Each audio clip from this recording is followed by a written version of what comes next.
Welcome to the Love Pod, where inspiration, vision, and real connection come alive. Wherever you are, you belong here. Hello, good afternoon, and welcome back to the Love Pod, everybody. My name is Julia, and today I have the pleasure of welcoming back a very special guest, Gary Acevedo. Nathaniel actually recently had him on the show and just felt so uplifted and inspired after their conversation. And right away, he was like, we need to invite him back on. And so this time around, I'm so excited to sit down and learn more about, the incredible work that Gary is doing. And just to give a little recap about him, so he is a longtime leader in the space of personal growth and awakening, with decades of experience helping people step into their purpose and expand their impact. He's worked with a wide range of individuals, from entrepreneurs to leaders, guiding them through powerful inner transformation and real life results. His work bridges deep personal healing and practical tools for success, alignment, and fulfillment. And so, Gary asked me what we would like to discuss this time around, and we will be exploring some themes such as, the greatest leverage for manifesting your vision and higher purpose, which is what we're all about at Lightheart Vision, and also understanding how life works, with the seven master keys to ignite your passion, power, and profits. Um, if it flows, we may touch into some other topics that involve relationships, money, or parenting. But we'll really see where the divine takes us in this conversation. So, with all that, welcome, Gary. Yeah, thank you. Thanks for having me. It's my pleasure. Thank you for being here. So, I'd Yeah, really love to just dive in and get to know you a little bit more. So, I would love if you can just maybe introduce yourself a little bit and yeah, share about, the work that you do in our world. yeah, you betcha. I'd like to start by sharing my values because my highest purpose or context is heaven on earth. And so my strategy to have as big a piece of that pie as I can is to create an army of influencers, leaders, speakers, coaches, healers, parents, grandparents, people who want to make a real difference on this planet. And so that's my greatest joy, is empowering people who have that intention, that desire. I love that. Heaven on Mother Earth is one of the biggest things that we're doing all that we do for as well. And the Yeah. acronym that we have for that is HOME, Heaven on Mother Earth. So I would love to ask Gary, what does heaven on earth mean to you? Well, it's interesting because I have a retreat I do once a year. And when we're in the retreat, it's literally as if someone said, walk through a door, and I'm going to show you what it's like to be in heaven on earth. Because for those few days, everyone is lit up. They get to levels of subconscious savvy that are unprecedented. You know, they get to show up and shine.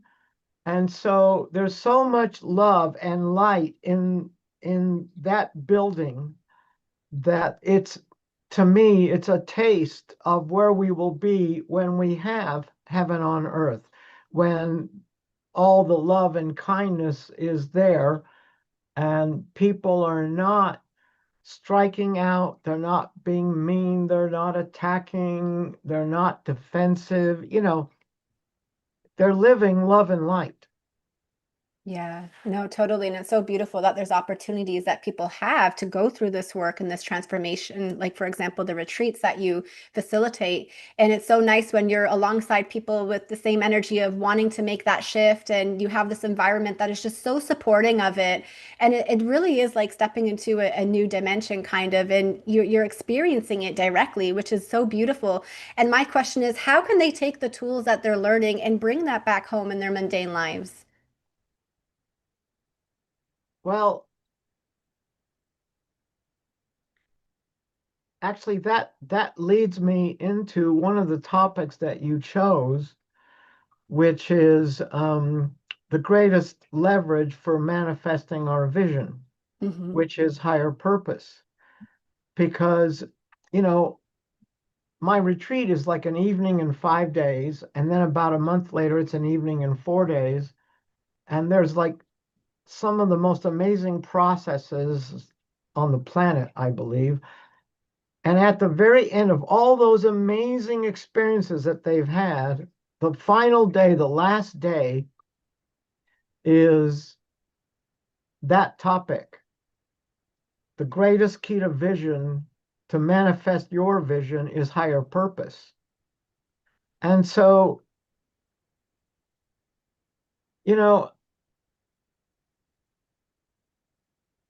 when I did Werner Erhard's work, I was very inspired by a thing that he did called A World That Works for Everyone, about you making a difference. And in that, he points out that the fact that children die of hunger every minute that you and I breathe, it's not news. If it were, it would be in the news. Well, so it takes me a whole day, because it's an art and a science, to teach people how do you write down in your daily thing, like today I've got to fix the car and, whatever, inside of a context of your highest dream,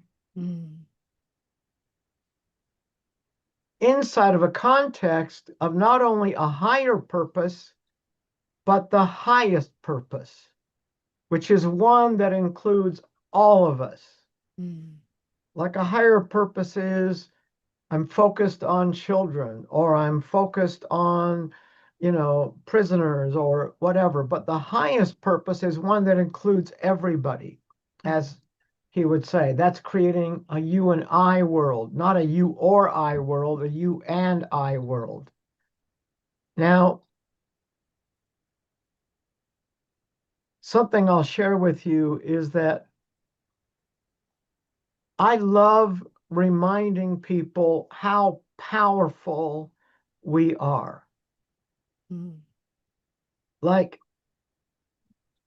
many of the people that are coming to me lately were literally brought to the planet to help with the chaos that's on the planet right now. And I love sharing with them that every ounce of love and light and kindness that you bring to the planet transforms everything in all of the universes forever. And you are bringing the day when those left on earth will stand in circles of 13, and one at a time, each of them will stand in the center, and the blue-white light will come down, and they will be transformed from beings made mostly of matter to beings made mostly of light. And when the 13th person goes, then the earth will go through the same transformation. And that may be the beginning of what I would call chapter 2, where we don't need pain or fear in order to progress. We will just progress forever. Yay! Yeah, yeah. And so, I often tell my people, won't you be surprised when you find yourself tonight disappearing into the act of fully expressing unconditional love, outrageous love, audacious love, or limitless love. And then I ask them, who will you fully express limitless love to? Your children, your loved ones, strangers, the world? When? How about tonight? How about tomorrow? How about forever? Mm, Because when you fully express outrageous love, audacious love, limitless love, you become a voice for the sacred. mm, Spirit will speak through you, and you will move mountains, mm. and you will show up and shine and be the gift that you came to be. Yeah. Exciting. It's an Yeah. exciting time to be alive. Yeah, no Truly. kidding. No Yeah. kidding. It really is like coming back home to ourselves, and it's a remembrance. I like to see it. So many questions come to mind. First of all, why the number 13? Actually, this happened to me in a very special moment. I had a world famous therapist come and do my retreat. She loved it. And I called her up and I said, "You want to exchange breakthroughs?" And she said, "Yeah." So I flew out to San Francisco, and while I was taking her through a breakthrough, she started to receive information about someone in a workshop that she was going to do in Costa Rica. And I mean, this was amazing information. And so then she called her friend, a world famous psychic, and four of us spent a night together. And like, this was before I became into stuff of a more mystical or spiritual or cosmic nature. And I literally went back to the spirit realm and and was in a circle of 12, and the blue white light was coming down, and I couldn't stop crying. Mm.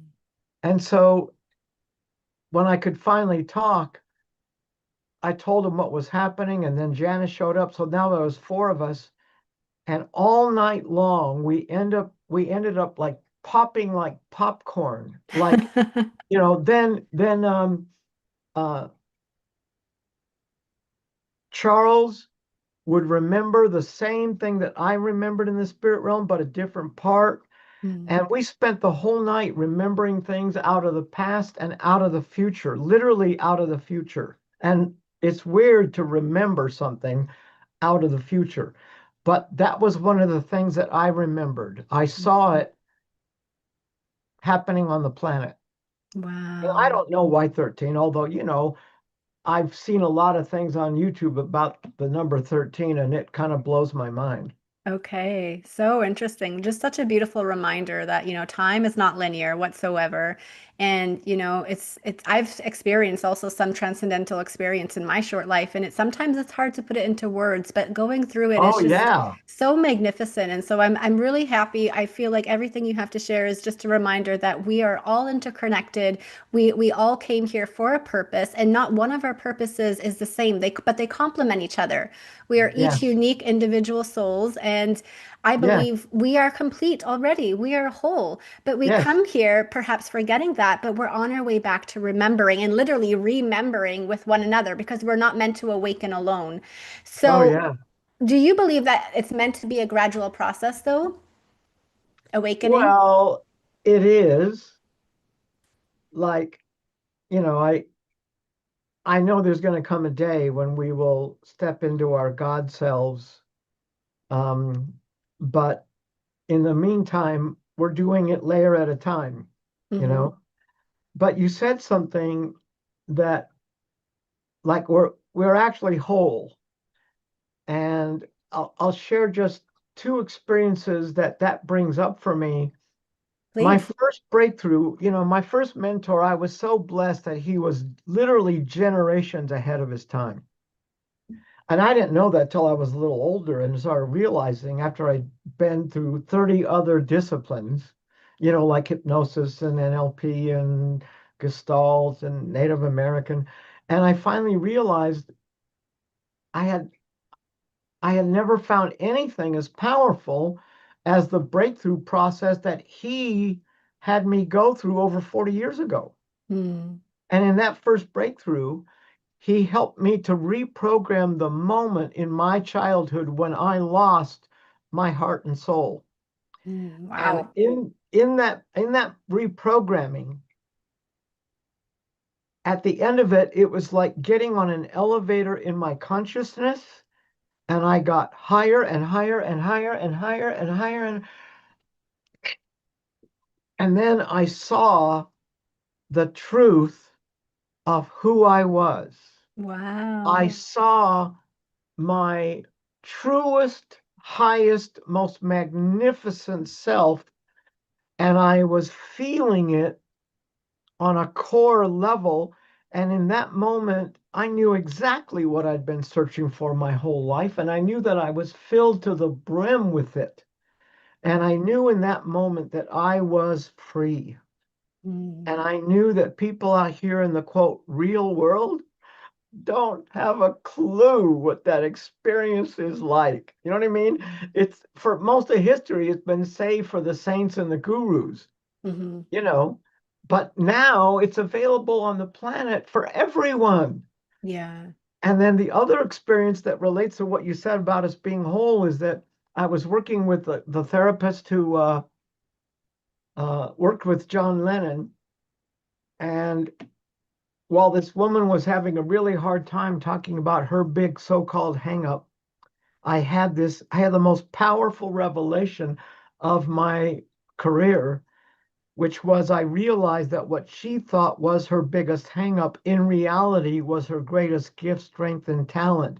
And suddenly I realized, oh my goodness, that's true of everything that human beings criticize themselves for. Mm. Every so-called hangup, dysfunction, whether it's overwhelm or being overweight or anxiety or depression or whatever, everyone, everything that humans criticize themselves for is in reality a great gift, Mm. strength, and talent. Mm. And what I've discovered is that when you can get people to let that great gift, strength, or talent fully express itself, Mm. the so-called hang up disappears into thin air. Mm. Yeah. It's almost like shifting your story and your perspective that you have about yourself and really That's looking at the core beliefs too, because just because we have beliefs up there doesn't mean that they're true, right? So it really stems from that.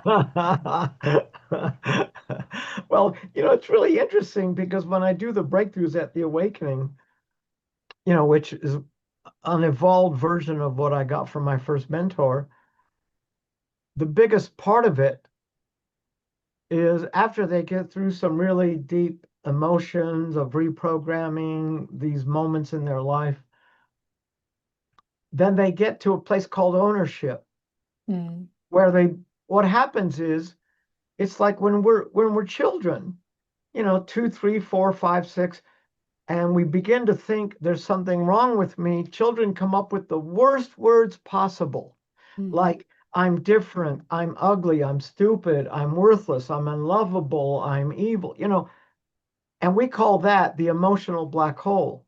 Mm. And because children at some point are too afraid to push the issue and ask, wholeheartedly, is this true about me? The moment they don't ask, it creates a bubble of reality around them, and they spend the rest of their lives having everything in life go through that filter. Hmm. And so it colors everything. And then it Mm. determines who you attract in your life. Yeah. The Yeah. situations, the circumstances, you literally manifest everything according to your biggest self-doubts and fears, you Hmm. know? And Oh, so I love it when they finally get to ownership and they realized that it's just a story yeah. that I made up. Like when my son went through the awakening, his second awakening, I really wanted him to get this part because he was talking about, you know, being made fun of by his older brother and stuff. And when we got to that part, I walked up to him, and he is amazing. He has spiritual gifts that are unbelievable. And I said, I want you to really get this, Derek. Everything you just experienced is a story Mm. that you made up. And he was so wise. He said, okay, say it 3 more times. So I repeated it 3 more times. He said, okay, now say it 5 more times. So I kept saying, everything you just experienced, all these feelings, is a story that you made up. And he finally went, I got it. You know, like the moment you have ownership, Yeah, you're no longer a victim. It's like, oh, that's exactly. just this, I can make up a new story. Yeah, exactly. And then you just take true ownership for your life and responsibility and realize that you are the creator. But when you have the beliefs in your mind that are dictating your reality, like the universe just wants to give you whatever experience you wish to have. It doesn't label good or bad, suffering, not suffering. It just you have it, you get it. So that's why it's so important to be aware and conscious of what's going on up here and observing. Absolutely. Yeah, and when you talk about children, Gary, I get so excited because I've been thinking lately about my core, people that I really want to help, and it truly is the children. They are the people that light me up. I just became a new mother a couple years back, and it's been the biggest awakening opportunity of my life. Despite all its challenges that it comes with, it's been such a blessing to have this mirror relationship and realize that there's so much in me that's wanting to be healed and come forth. But the children is where it all starts because if they don't forget who they are, then they can grow up being these beautiful leaders of our world and stay in their authenticity, which is so exciting. And the problems that I see right now is that when a child has a dream, a lot of the times it's beaten out of them. And when you speak of this higher vision, it starts with a dream. But my question to you is, how can we stop disconnecting from these dreams and really reconnect back with the vision for our lives? Because for some people that just seems so foreign to them, especially if they've grown up and they've have these new beliefs. Like, how can they reconnect with their dreams? Um, Let me ask you a question. Because you chose the How Life Works 7 Master Keys, Yeah, do you want me to answer it through that topic or just, sure. That would be fantastic. okay, good. So basically, in my classes, I'll have people take a clean piece of paper and a pen out. I say, label it How Life Works. And I always say, you can make it sound really profound, like how life works. And then I say, draw a big circle that takes up about a third or fourth of the page. And in the circle, put the dream, which means visions, aspirations, goals, purposes, like that. And then draw 2 parallel lines from the circle with the dream in it to the bottom of the page, like a path leading to the dream. Mm, Then on the left of the path, I have them put pain. mm, And on the right of the path, put pain. On the left side underneath pain, I have them put wimping out, which mm, means giving in, going along with, swallowing it, not honoring my truth, wimping out. On the right side, I have them put ripping their face off, verbally attacking, blaming, shaming, blaming, finding guilt, like that. And I tell them that when you're living in your dream, or any of the 7 things that you listed under that topic, you are satisfied, you are fulfilled. Happiness at the end of any day, you know how happy you are by simply asking yourself, am I on track mm, with my soul? You know, because when you're on path with your dream or vision, you're living in the dream. Like when I learned this, I would carry sometimes a clicker around, and I would test it to see if it was true. So I took a whole week. And it didn't matter if I was washing the dishes or taking out the garbage or paying my bills.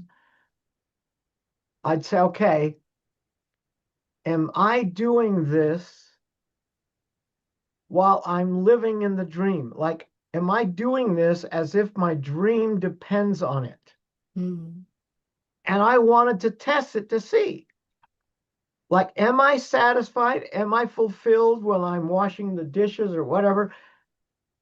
As long as I'm living in the dream? And it was true. It would blow my mind. In the early days, I would do it for a week at a time, and it never didn't blow my mind. Mm. So one of the 7 things that are on that list is living in the dream, because each one of us has one true track. And that was chosen before you got to Earth. Mm. And so, when you don't honor your truth, when you give in, go along with, swallow it, put up with it, you're not on path with your dream. You are in the pain zone. Pain has a very simple message. Mm. If you put your hand in the fire, the pain says, go in a different direction. Well, that's what pain is always saying. Mm. Emotional pain. If you're a smart man in a dumb job, or you're in a marriage that is a lie and you know it, it hurts. Yeah. And if you don't make an adjustment or a correction, you get anxiety, depression, all kinds of terrible stuff. So life is actually very simple, although not easy. When you're on path with the dream, when you're on track with your one true track, you're happy, you're satisfied, you're fulfilled. Mm-hmm. So far I've covered 2 of the things that are on your list. The other one is asking at 100%. Asking for what you want, for what is true at 100%. Because there's only 2 things in life. I got this from somebody who was speaking at Warren Earhart's event. I'm sorry, I don't remember his name, but he said there are only 2 things in life that make things happen: requests and promises. Mm. And most people are just afraid to ask for what they really want at 100%. Mm. Like I had a doctor, an incredible man, who actually today is like the world's leading authority on what's it called? The little tiny white pills that you take and put under your tongue, and it helps with different kinds of ailments and stuff. I can't remember what it's called. I'm sorry. But anyway, in my classes, when I talk about asking at 100%, I'll often say, if all you ever ask for is that is reasonable, all you're going to get is what you already got. Mm. Yeah. You want to learn how to ask for that which is unreasonable, beyond your expectations. Mm. And so this doctor, he wanted to do my work in Salt Lake, but somebody offered him this incredible job in Santa Fe. So he just learned this principle. He went down and he said, well, can't hurt to try. And so he told the guy, okay, I want this much money, unreasonable. This benefit's unreasonable. I want to live in Salt Lake, and when you need me, I want you to fly me down to Santa Fe. Unreasonable. The guy said, okay, anything else? And he was blown away. And he realized he wouldn't have gotten any of that if he hadn't asked for what's unreasonable. Mm. So that's three of them. Let me see. Admitting what's in your heart. Well, that's a scary one. Everybody's afraid to be vulnerable, and yet being vulnerable, as that lady on TED Talks made popular, vulnerable. It's cute. Like sometimes in my workshop, I'll talk about how human beings have these little invisible tails, like puppy dogs, and when somebody turns us on, like when we really love something about them, our tails wag. But when they're inauthentic, when they do alienating behaviors or whatever, which are basically just being inauthentic, our tails go, "Phew." And I'll often say to people, did you notice how that person got everybody's tails wagging? You know why? Because she was being two things, vulnerable and visible. Mm, If you want people to play with you, those are the two biggest secrets, vulnerable and visible. mm. If you want to turn people off, just be inauthentic, do your old ways. Yeah. I don't think people do that intentionally. No, nobody does. And it's interesting because there's always a positive intention behind any negative behavior, Mm, which is an NLP principle, but also something I tripped over a long time ago. And we call it the sweetheart message. And I have a lot of business types who want to be more successful or they want to go up the ladder in their company kind of thing. And I always tell them, okay, I want you to become a master at recognizing the sweetheart message, the positive intention behind their negative behavior, and be able to say it back to them, which is the key in a very powerful process that we do in our Success in All Relationships course called How to Melt Your Favorite Jerk. mm, Or when I do it for, people like AT&T or big companies, it's called Disarming Verbal Attackers or customer service. But basically, if I put my stuff on the shelf and while you're attacking me, I just look and see what are they asking for that's good and sweet and wonderful. mm, And if I say to you, let me see if I've got this straight. What you're looking for, you don't want this. You're not interested in that. Like you don't want to feel disrespected, ignored, like I don't care, right? But what you're really interested in is that I do care and that I do respect you and that I am interested in you, whatever. So when I teach people, and it's not just for when people are attacking you. Like my cousin worked for the mayor, and everybody thought she walked on water because she mastered that skill. So no matter what anybody said or complained about, whatever, she would just feed back the sweetheart message. mm, Yeah, I can see why you don't want that because you're this kind of person. And, mm.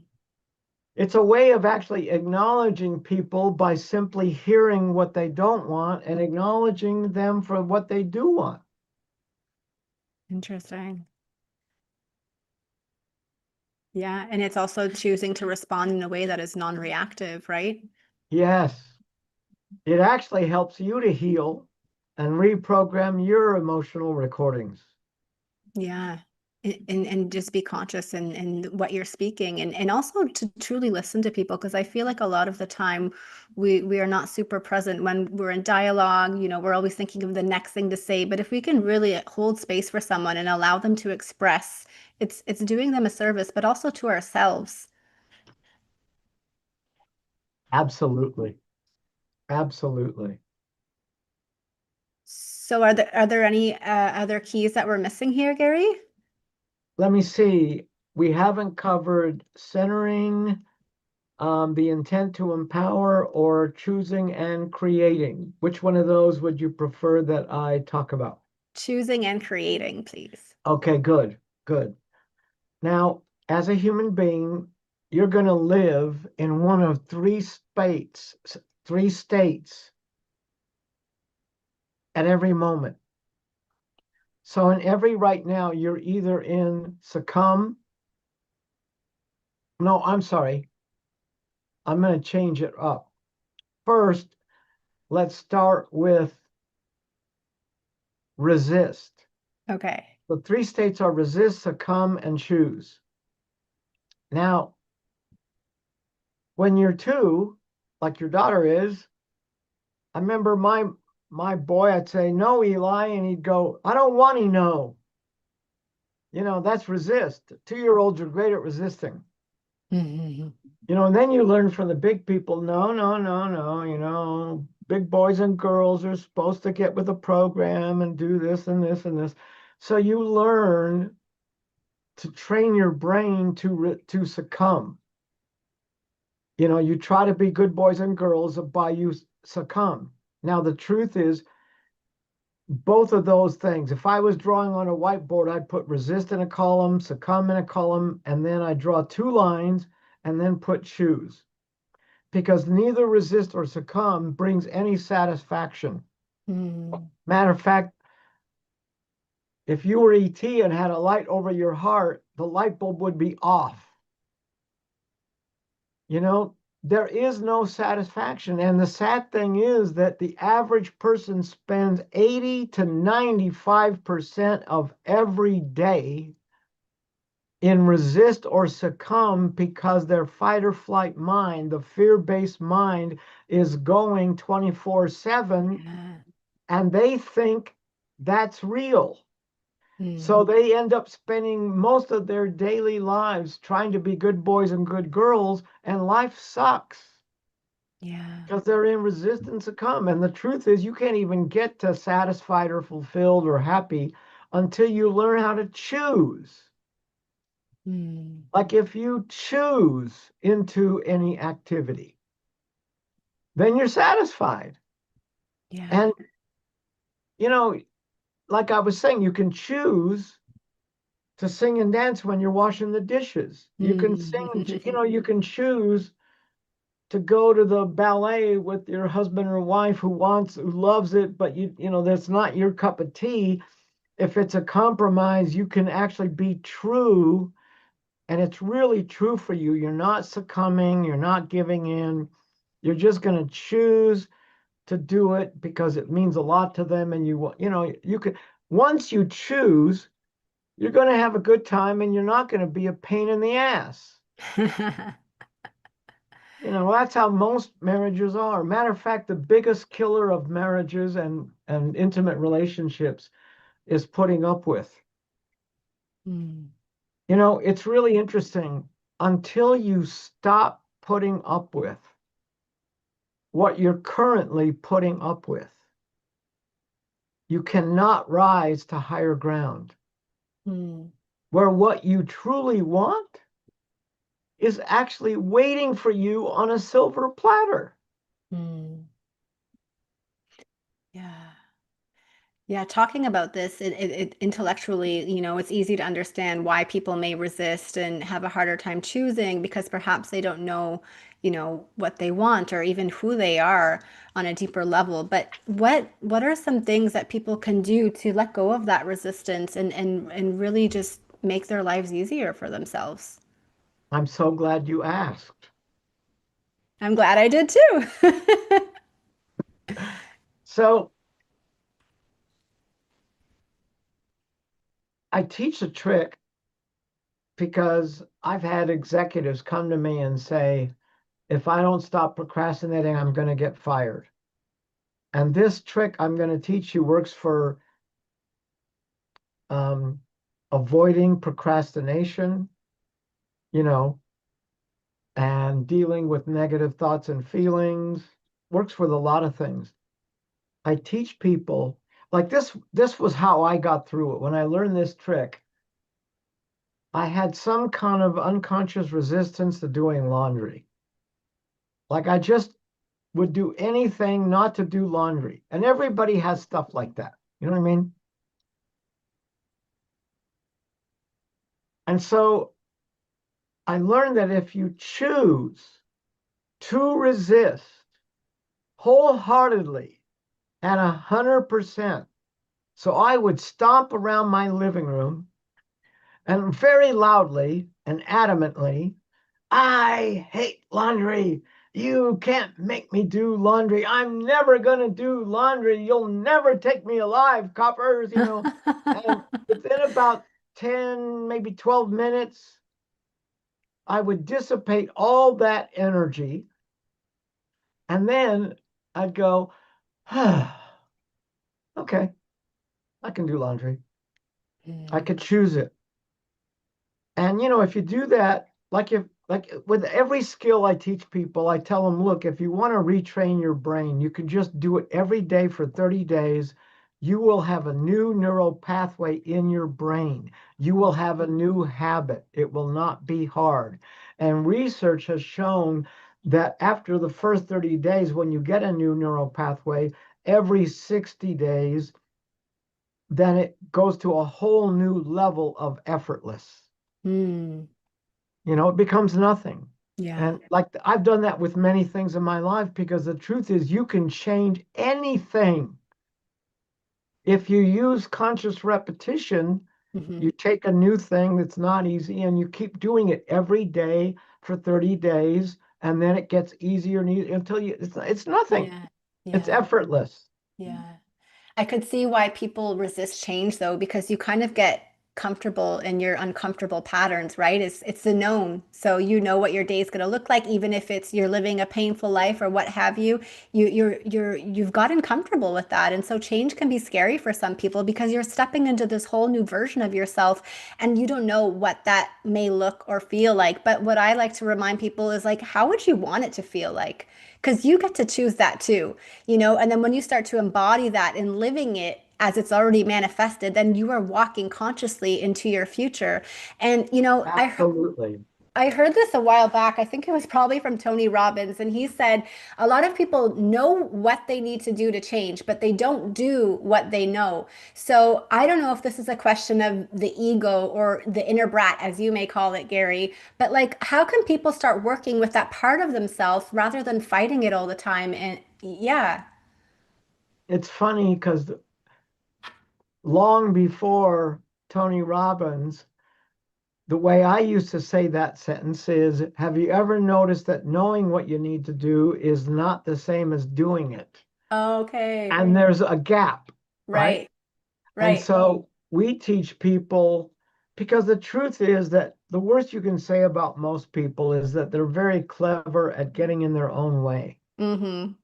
Totally. And, as I've gotten better as a healer and facilitator, I've just gotten very good at helping people get out of their own way. Mm. And that could lead us to the next topic, which is the intent to empower. Actually, you know what? Ask your question again. I want to answer your question first. Yeah, so why does this happen that well you just kind of answered it that people get in their own way, but how can people make that shift to start actually doing what they know and embodying it without fighting their ego? Yeah, I got it. I got it. Well, in my life, I discovered that if there was something going on in my consciousness, a picture that didn't fit something that didn't fit my pictures, I would first try what we call hanging up the phone. In other words, not paying attention to that negative thought or feeling, just like putting that thought in a different room and then refocusing on something I want. Mm, And mm, if that didn't work, I would go to the next thing, which might be recreation. mm, And then I would go to moving energy work. And eventually I'd get to empowerment dialogue, which comes out of Gestalt therapy. And, if you want, I can talk a little more about that. And eventually, so there's like 9 things that I have on my list. And now when we do the long-term program, we call it Movement to Mastery. We teach them all those processes because they're the best processes for getting out of the fear-based theater and back into the love and play-based theater. Any one of those, and the way I do it is I start with the easiest, because hanging up the phone, for example, on your negative thoughts handles like 90% of the crap that goes through your head. Yeah. You know what I mean? You just have to learn how to not go there. The moment I have any negative thought, anything that I don't want to, that I know is not going to serve me to focus on, any worry, stress, strain, whatever, I just say cancel, cancel, which is a Hawaiian tool. And I just go down the list.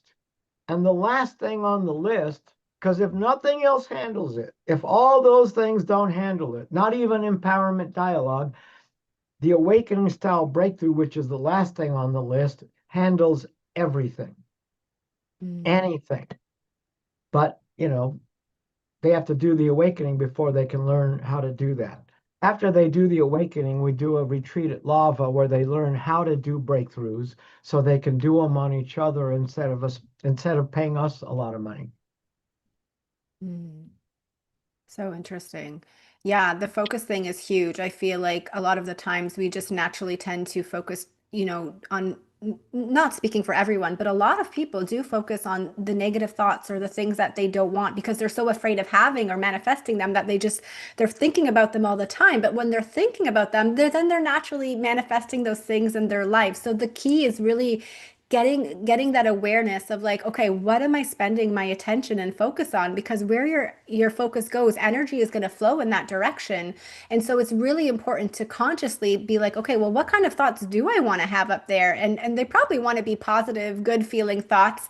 And the more that you can intentionally, put your energy on those things, the more they will come into your life. And I mean, we've experienced this firsthand, but a lot of the times people are in loops and they're not always aware of their thoughts unless they choose to start. And so it's never too late to start. Absolutely.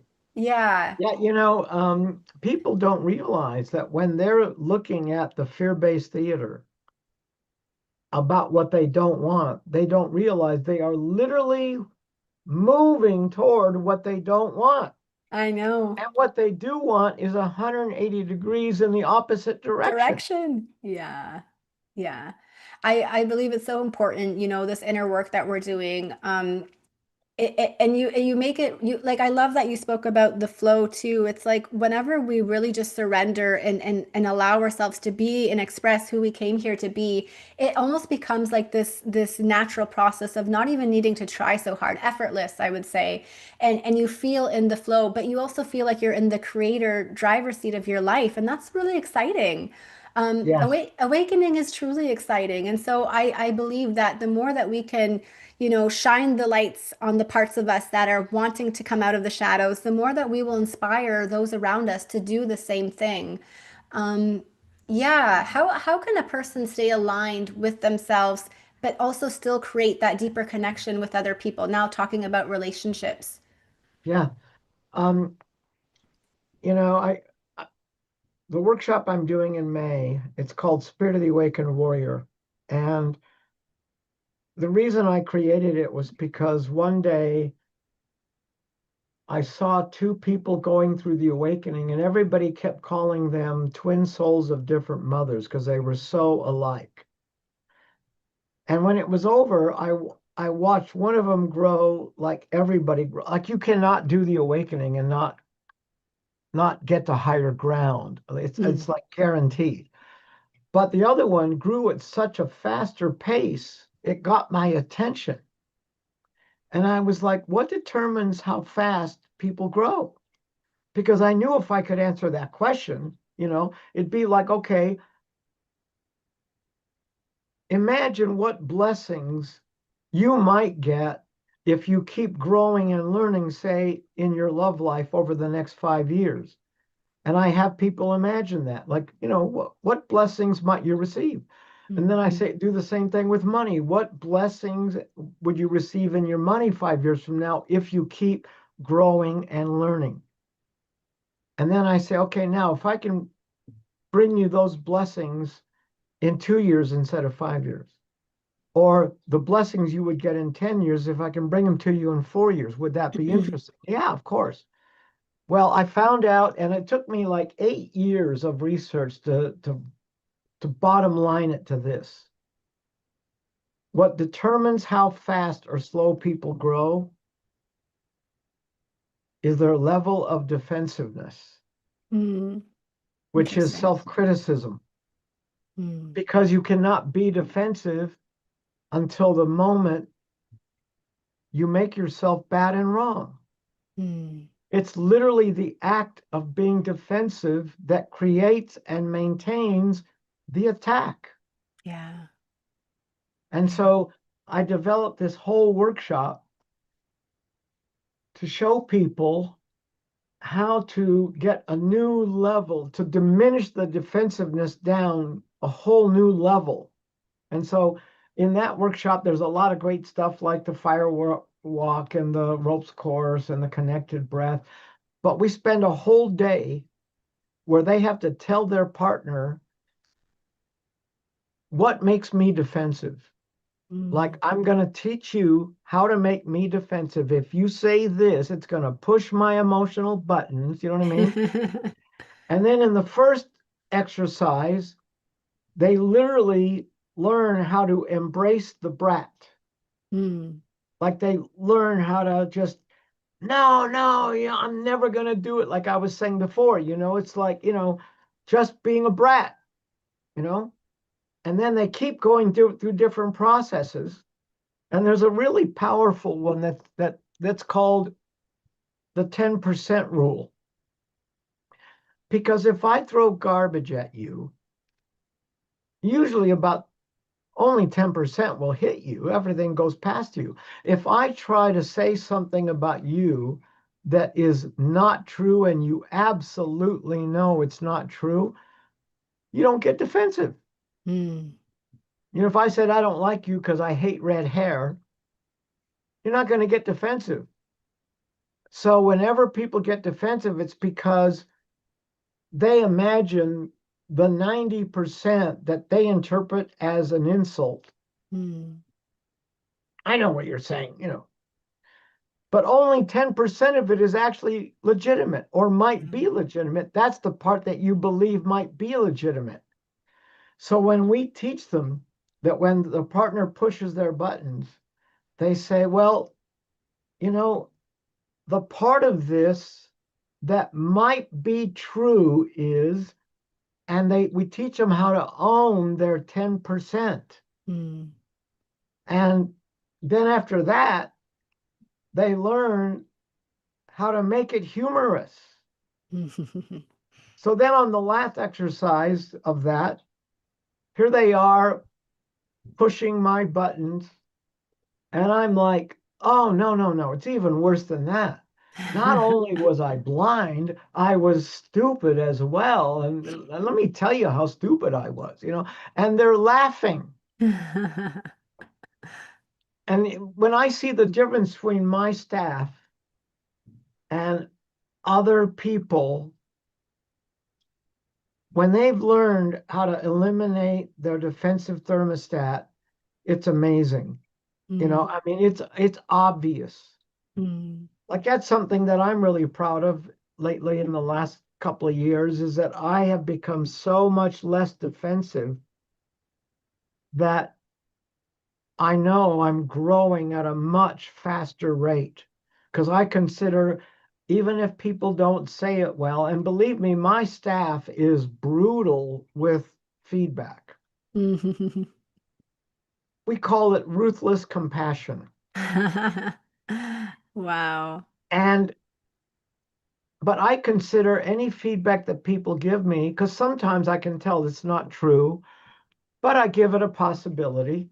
And I know that everything people will try to tell me is God trying to polish me to get to higher ground and my next level of being able to make an impact on this planet. Beautiful. I love that perspective. Yeah. No, this work that you're doing and these opportunities that you're providing for people, Gary, to really awaken to the truth of who they are is such a beautiful service.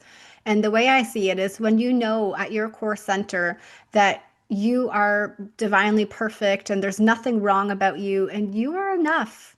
You are love. When you can embody that truth and remember that, then nothing can phase you. Absolutely nothing. Yeah.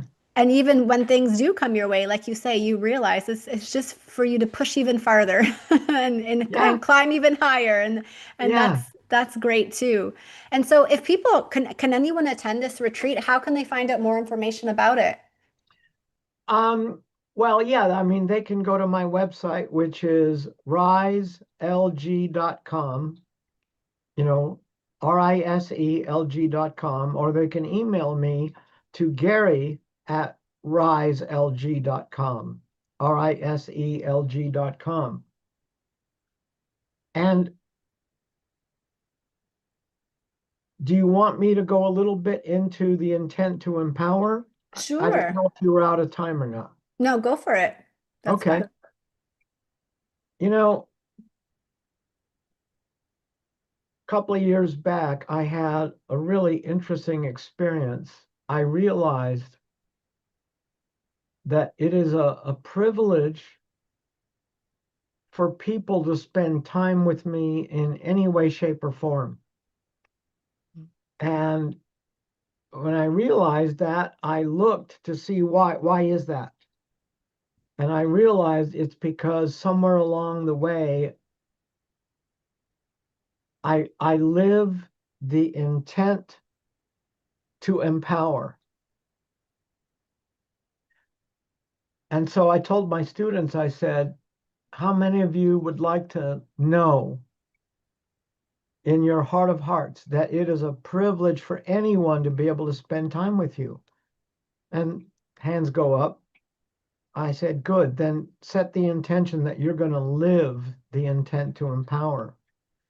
Like even one time when me and a couple of guy friends went to, I think it was Cabo in Mexico for a vacation, and we were like sitting in the hot tub, you know, on the cliff by the ocean, and being boys, we would be telling jokes and we'd go back and forth between laughing hysterically and then giving each other soul readings. You know what I mean? Like, oh, in case your people don't know what a soul reading is, I'll explain. The greatest key to influence, Mm, because in your lifetime, what you're going to be, what you're going to do, and what you're going to have is going to greatly depend on one key ability, your ability to influence others. mm, So we teach people that the greatest key to influence is to recognize and to speak to one's highest nobility. mm. And so, we do exercises where they get to practice that, and whenever I do my workshops, I'll go around to the new people and I'll offer them what I don't call it soul readings for the new people. I call it higher self readings so they don't get too freaked out. And, and then I have them get their phone ready to record because when I'm in that brain of mine, and the way this happened is that one time at the awakening, I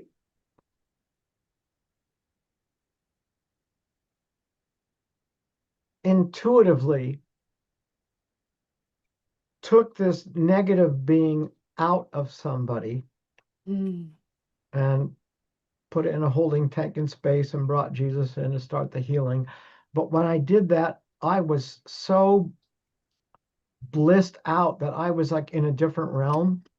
And I knew I could take the whole group to a different realm. So I sat in my chair for a while trying to figure out how am I going to do this without freaking everybody out. And then I got initiation. And so I talked about how King Arthur would take the knight and initiate people to be knights. And they just learned how to do breakthroughs at the awakening. And so I said, you are now midwives for souls. So I'm going to initiate you. Raise your hand, I'll come over and initiate you. And the moment I stepped out of my chair, God stepped into me. Gary moved to the left, and I got to see people through God's eyes. Wow. And so, it was great. And so one time, you know, my ex-wife had spiritual gifts, like she could talk to, spirits and God and everything, like that. Same as my son, Derek, who's 15 now. But when Derek was in the womb, Laura said, "Do you want to get to know him before he comes to Earth?" Yeah, sure, So I asked him some great questions. And then she asked him, "How does Gary do soul reading?" And Derek said, "Well, Gary forgets that one day he got to look through the eyes of God and some part of that never left him." And I was like, "Oh my goodness, I remember that." I Wow. had never made the connection that that's when I started doing soul readings. Wow. Yeah. So beautiful. Oh, it's so exciting, that we all come with these unique gifts, and they can be awakened at any time, but especially the people in our families, we choose these relationships to help activate, these reminders, and everything is in divine timing. It's truly so beautiful, and I love how you always bring it back to laughter, Gary. It just reminds me that this experience was always meant to be joyful. I mean, God is joy, God is bliss, and we came Ah, here to enjoy life together, to laugh through the eyes of a child. And they are our greatest reminders of play and laughter and presence.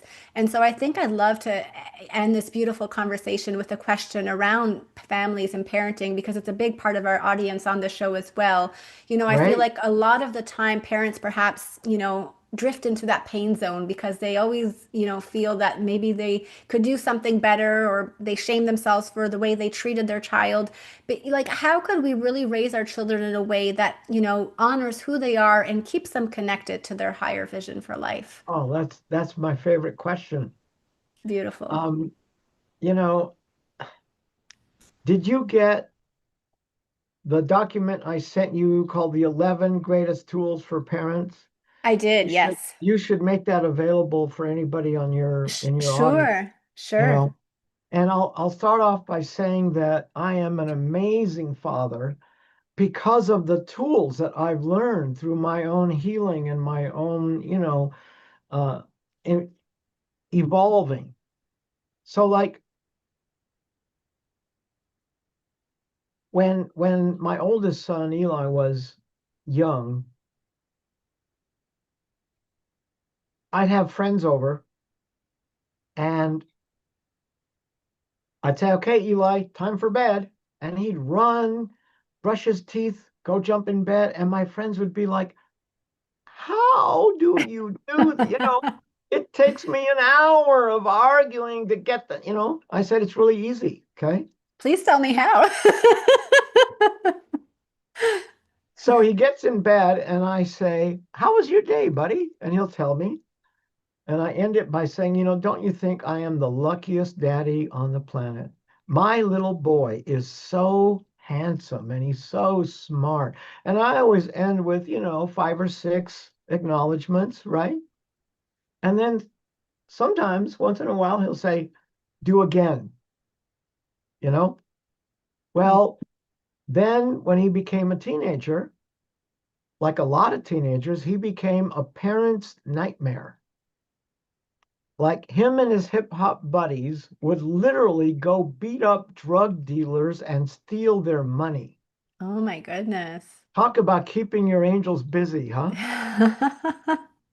And there's an age when you can't really talk directly to your teenagers because they don't want to hear from you. So I had to use a lot of tools that I use for my audience that are subconscious. Hmm. Like I do, like when I teach trainers, like I'm designing a class called World Class Facilitators and Healers because I realize when I facilitate the awakening,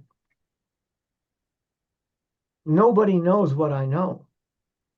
Like I do a class which is great on presentation called the Pinnacle of Presentations. And I give, if I go to AT&T or different companies and train their trainers, I have a manual that has 22 major categories and over 100 techniques for how to inject more subconscious safety into the group, which is all subconscious. Like the audience doesn't necessarily pick up on it, but it creates more of the space in the room. Well, now I'm realizing that that's a great course, but what I do to create the awakening is a whole different level of that. So now I'm going to start doing it.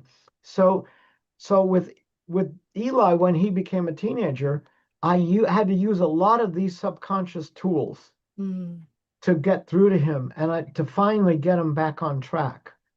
Well, not long ago, he got accepted to all 7 PhD programs.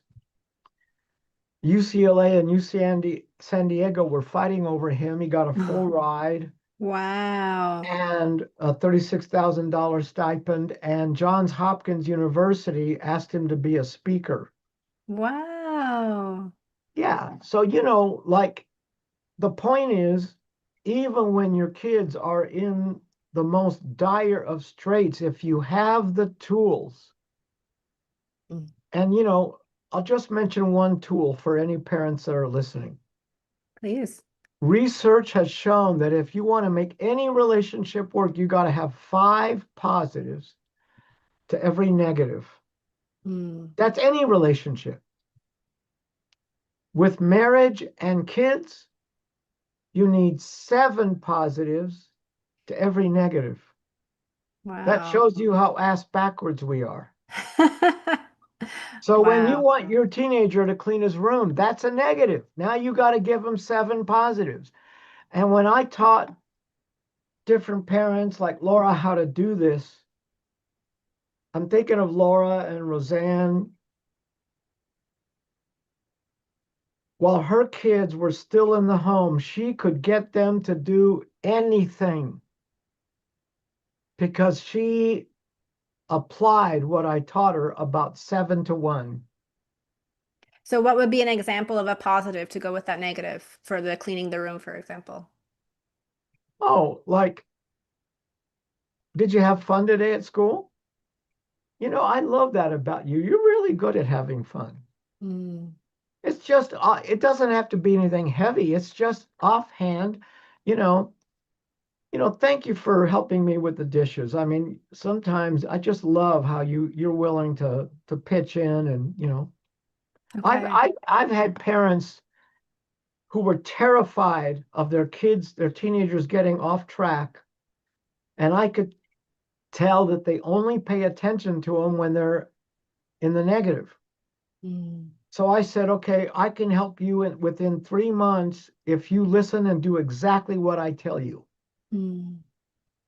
I want you to ignore anything that's negative, and if they do the tiniest little thing that's positive, I want you to shower them in acknowledgments. And within 3 months, that teenager had completely transformed. Wow, I You believe it. cannot underestimate the power of attention and what you pay attention to. Yeah, beautifully said. I think it's really important to acknowledge even the small wins, and perhaps we don't do that enough as parents, but really just acknowledging that all the efforts are, enough, and really shifting that focus like we spoke about earlier. That is. Yeah, beautiful. So it's never too late. Like Gary said, if your child's in the most dire of situations, there's always hope. And know that, a big part of it is also the way that you respond and the way you act as a parent. You are setting the example. So it truly is a big responsibility, but like an honored one. Yeah, let me say one more thing about kids. The Sure. greatest thing you'll ever give your kids is their self-esteem. You can't give them your religion, you can't give them your politics, but you can increase their self-esteem. And the greatest gift I've watched people do for that is getting them to the awakening. Like I remember my cousin, she brought her kids when they were 9 and 11, And then the 9-year-old is grown now, being a family therapist, had a TEDx talk, and she brought her daughter, her teenager, to this last awakening we did. And nothing makes me happier than knowing that 3 generations did great stuff because of the awakening.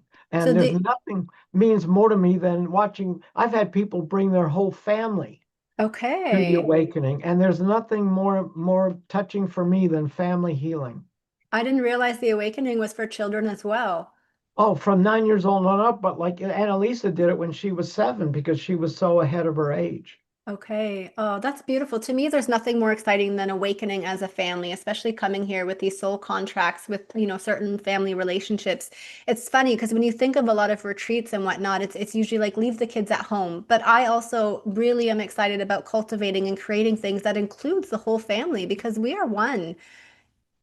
Yeah, That's when I have 50 and 60-year-olds in a retreat and they watch a 9 or 10 or 11-year-old go through a breakthrough, I mean, when I do the first breakthrough in front of the room, within 20, 25 minutes, there's not a dry eye in the house, and everyone in that room is crystal clear that that person's life will never be the same. It's that Mm, obvious. so When they beautiful. see a child go through a breakthrough, you can see that look in their eyes like, how would my life have been different if I had gotten it then instead of now? Mm, yeah. Must I be have so beautiful to many success witness. stories from teenagers or kids who did the awake. Well, I just talked about Annalisa who did it when she was 7. She just got valedictorian of BYU. Wow. Oh my goodness. That's And I wonderful. love those stories Yeah. because everybody has potential. And if you find a way to unlock it, it's amazing what human beings can do. Yeah. If you have the right tools and you know the right people, you realize you're not alone in going through it. And I think what's so beautiful is that we are all so unique with so many different backgrounds and life journeys and experiences. And even if we're not all at the same levels, that we can realize we are still one and we can share in each other's, joy and breakthroughs and see ourselves too, because whatever we can recognize in someone else exists in us. That's the only way that we can recognize it. Absolutely. Very well Beautiful. said. Thank you. Is there anything else that you would like to share before we wish a farewell today, Gary? Okay, I'll say one last thing. Go for it. Somebody on another podcast asked me because they were talking about their business types. I said, is it one thing that my audience should eliminate from their life? I said, absolutely. Criticism. Mm. People don't realize that whatever we say to anybody else, it's a projection. Yeah, You're always talking to you. It might also be true for them, but it's beautiful. definitely true for you, which is why you, not only do you not want to criticize others, you want to never, as much as possible, criticize yourself. Mm. Because there's 2 people in our heads, a critical parent, a rebellious child. When the parent is critical, the child either succumbs or gets outright rebellious. You know, you want to see me lose weight? Watch this 5 donuts. You want to see me quit smoking? Ha, whole pack. Or they get paralyzed, stuck Mm. until the parent in our head becomes a compassionate coach. Mm. You know, hey, it's a little adjustment, little to the left, little to the right. You got this. When that happens, whenever the parent is a compassionate coach and nurturing and encouraging, Yeah. the child in our head is automatically creative, spontaneous, and innovative. Mm. Amen. I mean, when I work with people who are small business types and they start applying this in their business, it's amazing how the productivity ignites. Because people are automatically creative, spontaneous, and innovative once they don't feel criticized. Mm. They feel empowered, encouraged, acknowledged. Mm. You know, it all boils down to the same thing. It's about love. Yeah. So wonderful. I love that you ended on that note. And it truly is about treating others how you would like to be treated. And knowing that parenting is, even whether, regardless whether you have children or not, parenting is about raising your inner child, that wounded child that is just wanting love or just being reminded that it is love. It's really about acknowledging it within your heart and treating it as the love that it is. It's really that simple. Yes, Yeah. beautifully said. Way to go. Thank you. Oh my goodness. Thank you so much, Gary. I'm so grateful that we got to connect today and that I got to ask you Yeah. these questions. I really appreciate that, you're sharing all these perspectives and all that you've come to know. I will have all your links and some of the tools that you sent me in the show notes so people can access them easily. And Great. yeah, I just feel like there's so much here that, people will be able to resonate in their own way, in their own divine timing. But I'm just very grateful. Yeah, thank you, honey. I really appreciate you guys having me on your show. I mean, you've been my favorite podcast so far. Oh, thank you. That means a lot. Well, it is truly a privilege to share this time and space for you, and I definitely feel empowered. I just want to Thank end on you. that note. Thank you. Yeah, you betcha. Wonderful. I'm going to share a video, a farewell from our daughter, and I will see you in just a moment. Okay. Thank you so much. For watching. Thank you for watching. Say have a great day. Have a good day. I love you. I love you. See you soon. Soon. Hey, bye. Nacho. Mwah. Whee!